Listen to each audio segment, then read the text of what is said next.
Hello, guys. What's up? I'm Zach. Um, I wanted to introduce myself a little bit and give you a little bit of an understanding of who I am before I started sharing my thoughts and ideas. Um, and to do that, I think the easiest way is to tell my interpretation of a classic movie, which is Forrest Gump. Now, a lot of people view Forrest Gump as a timeless classic about a simple man who's living in the moment with a pure heart and is pretty lucky. Now, if you really think about the way the movie's told, I think it's completely different than that. Now, if you think about it, Forrest is sitting on the bench telling the story of his life, and that is the imagery that's presented for the movie. He is verbally telling these people on the bench his whole life story to the point he remembers every little detail. Between Elvis and people getting assassinated, between when he was a young child, his first pair of shoes. Um, he even remembers his first dream, staring up at the stars, wondering, you know, what they were with Jenny. If you think about it, he was a very, very intelligent person, more than likely. But once you reach a certain level of intelligence, oftentimes you are perceived as the opposite side of the spectrum because people can't understand the way your mind works and how you can go from one thing to another, and then they just don't get it. They see you as someone who's not very intelligent because they can't understand the way your mind works. And I think that's why Forrest was perceived the way he was. He was told he wasn't intelligent when a lot of people with high intelligence, when they are in adolescence, are usually more nonverbal and don't express themselves. Um, which was a case in point with Forrest. I mean, he could have just not have tried on the IQ test that he was given.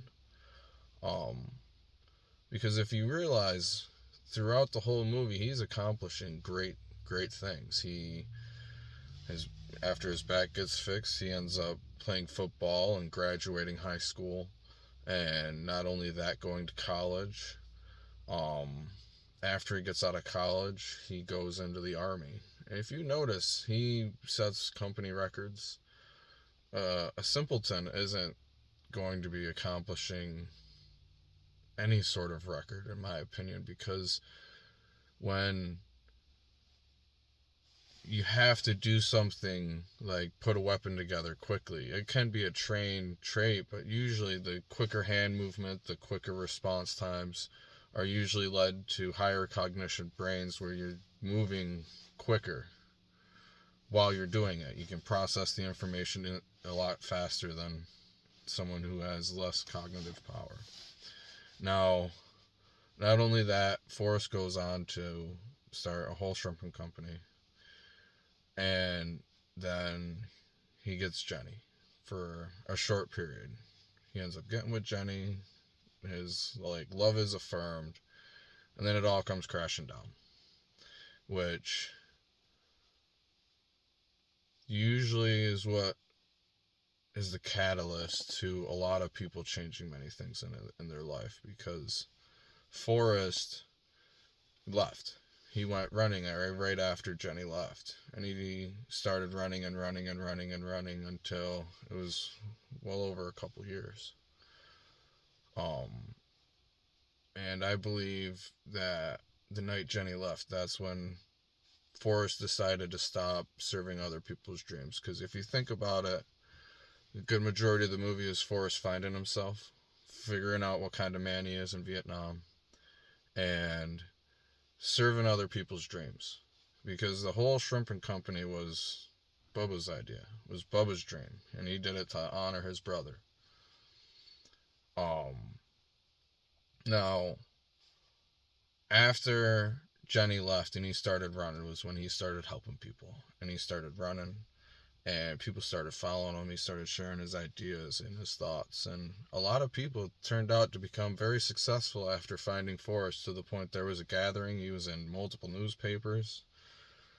So there's no way that Forrest was just a simple man in the right place at the right time. He had to have been a very intelligent man that masked very well, and people just perceived him as a simple, lucky man. And I think his story holds a lot of significance if you really think about it, because you can look at it from all different kinds of lenses, through psychology, through spirituality, through even some physicology. Is that the right word? Anyway, but there's a lot of lessons to be learned if you look at a story deep enough, if you can understand the symbolism in the words, or in the imagery, or in the pictures. And I think that's a key feature that a lot of people miss, is Forrest is the one telling the story, and he articulates that story extremely well. He is the one telling it the whole time. It took me a long time to really put that together, but sometimes it takes massive changes in your life to change your perspective. But I think that's a key point in Forrest that's missed, and I wanted to share that before I started sharing a lot of my stuff, because I can relate to Forrest a lot. So I look forward to sharing more ideas with you and just winging it.